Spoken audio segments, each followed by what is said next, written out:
Tempat makan Yahut di daerah Depok nih. Yes, tepatnya di bawah flyover Pasar Beji.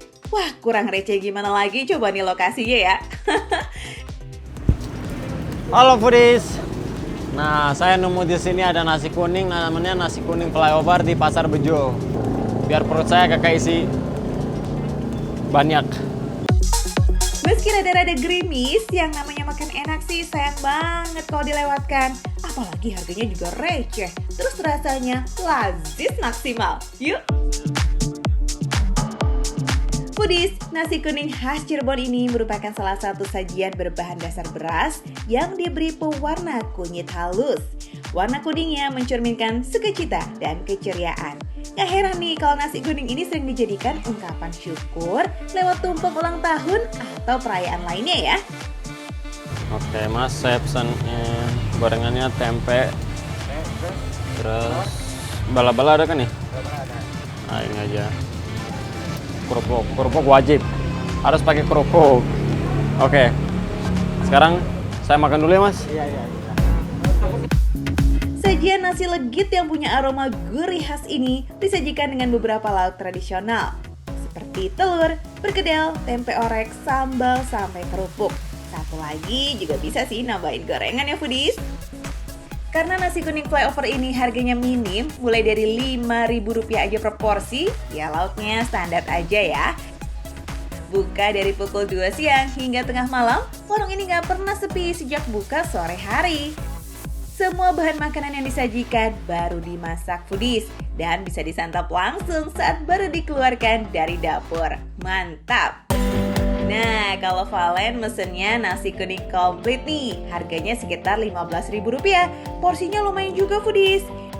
Ada nasi kuning porsi besar, bawang goreng, tempe orek, telur dadar dipotong tipis, mentimun iris, sambal, gorengan tempe, plus bakwan, telur bulat, dan perkedel.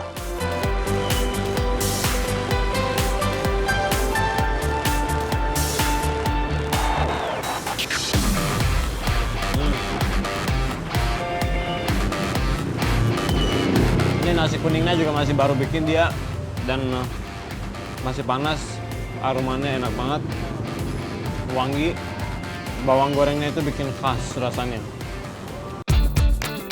Nasi kuningnya enak banget foodies, tidak lembek dan cukup gurih dipadu dengan lauk yang pas banget. Selain efek kenyang juga ya, nyantol banget nih di lidah.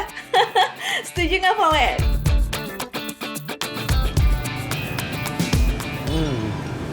Ini nih foodies, yang namanya makan receh, harga receh, tapi rasanya nggak receh.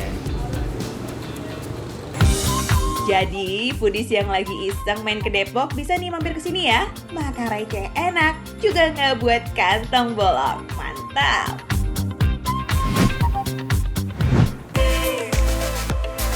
Masih di bawah flyover nih foodies, ada jajanan tradisional khas Betawi yang udah susah ditemuin. Namanya kue dongkal.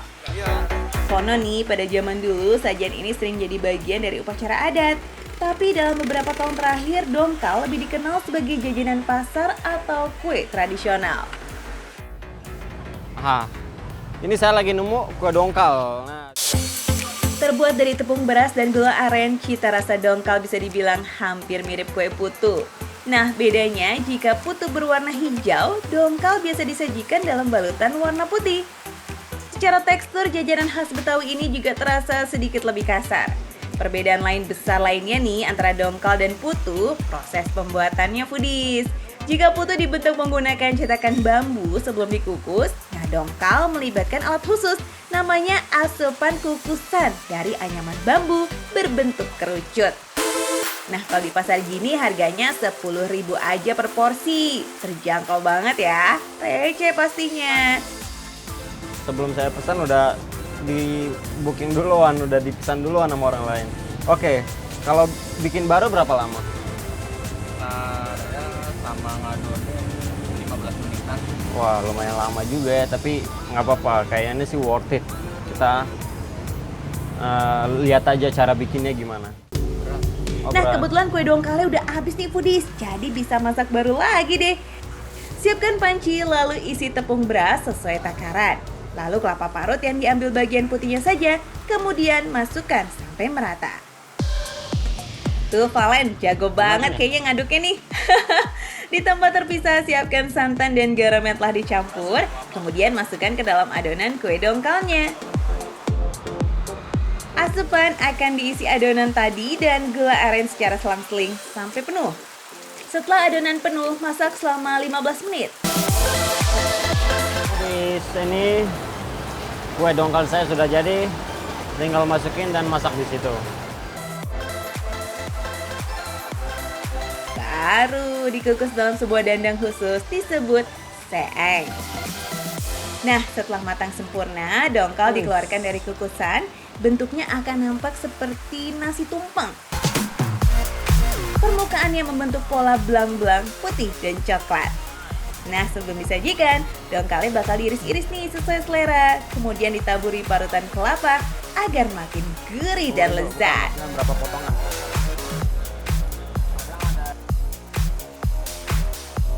Bismillahirrahmanirrahim.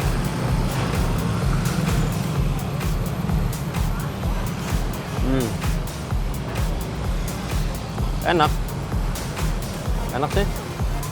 Buat cemilan sore-sore gini, menurut gue ini enak banget. Gimana foodies, referensi kuliner dari Valen? Boleh juga ya, gak hanya lezat dan harganya yang receh, tapi bisa ngajarin kita juga nih mengenal jajanan tradisional yang lazis maksimal. Menu receh, makan receh, tapi rasa enggak recehan.